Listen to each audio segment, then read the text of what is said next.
हमारे साथ जनसत्ता दल लोकतांत्रिक पार्टी के राष्ट्रीय अध्यक्ष और पूर्व मंत्री रहे हैं उत्तर प्रदेश सरकार में, और राजा भैया के नाम से आप मशहूर हैं। वैसे तो रघुराज प्रताप सिंह उर्फ राजा भैया है। क्या कहेंगे सर, जिस तरह का माहौल इस समय देश में चल रहा है, देश के मंदिर यानी लोकतांत्रिक मंदिर में जिस तरह की आवाज़ उठी है, जो राम जी सुमन ने जो कहा है, सबसे पहले मैं उसी बयान से आता हूं, उस पर आपकी क्या राय है और जो उन्होंने बयान दिया है? उससे हमारे जैसे बहुत से लोगों को कष्ट है, आक्रोश है। और रामजी लाल सुमन एक वरिष्ठ नेता हैं, पढ़े लिखे नेता हैं, और देश के महापुरुषों के विषय में इस तरह के उद्गार, और विशेषतः जिन्होंने अपना रक्त दे करके राष्ट्र की, धर्म की और संस्कृति की रक्षा करी है, राणा सांगा, जिनके वीरता के और बलिदान के किस्से हम लोग बचपन से सुनते आए हैं। पता नहीं क्या विचार उनके हैं, क्यों ऐसा कहा, लेकिन है बहुत लज्जाजनक, बहुत ही कष्टकर।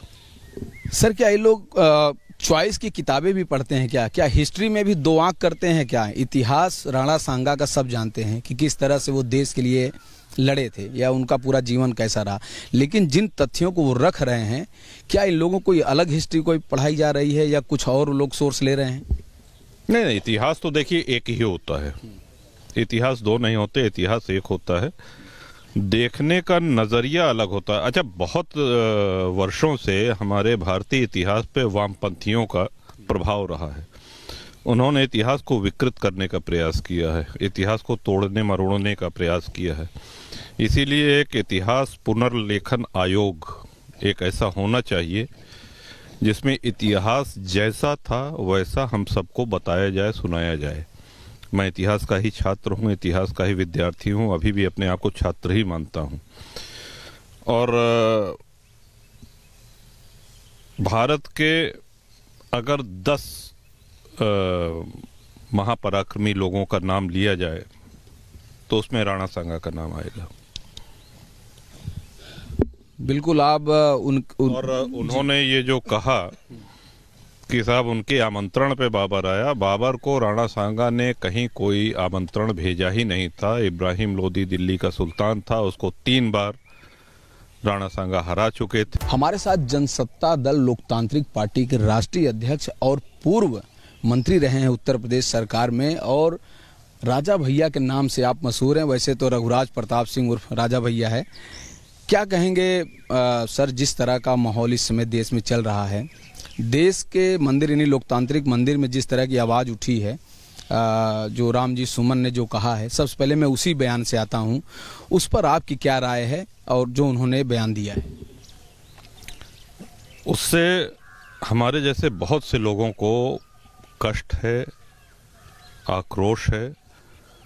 और रामजी लाल सुमन एक वरिष्ठ नेता हैं, पढ़े लिखे नेता हैं, और देश के महापुरुषों के विषय में इस तरह के उद्गार, और विशेषतः जिन्होंने अपना रक्त दे करके राष्ट्र की, धर्म की और संस्कृति की रक्षा करी है, राणा सांगा, जिनके वीरता के और बलिदान के किस्से हम लोग बचपन से सुनते आए हैं। पता नहीं क्या विचार उनके हैं, क्यों ऐसा कहा, लेकिन है बहुत लज्जाजनक, बहुत ही कष्टकर। सर, क्या ये लोग चॉइस की किताबें भी पढ़ते हैं क्या हिस्ट्री में भी दो आंख करते हैं क्या? इतिहास राणा सांगा का सब जानते हैं कि किस तरह से वो देश के लिए लड़े थे या उनका पूरा जीवन कैसा रहा, लेकिन जिन तथ्यों को वो रख रहे हैं, क्या इन लोगों को अलग हिस्ट्री कोई पढ़ाई जा रही है या कुछ और लोग सोर्स ले रहे हैं? नहीं, इतिहास तो देखिए एक ही होता है। इतिहास दो नहीं होते, इतिहास एक होता है। देखने का नजरिया अलग होता है। अच्छा, बहुत वर्षों से हमारे भारतीय इतिहास पे वामपंथियों का प्रभाव रहा है। उन्होंने इतिहास को विकृत करने का प्रयास किया है, इतिहास को तोड़ने मरोड़ने का प्रयास किया है। इसीलिए एक इतिहास पुनर्लेखन आयोग एक ऐसा होना चाहिए जिसमें इतिहास जैसा था वैसा हम सबको बताया जाए, सुनाया जाए। मैं इतिहास का ही छात्र हूँ, इतिहास का ही विद्यार्थी हूँ, अभी भी अपने आप को छात्र ही मानता हूँ। और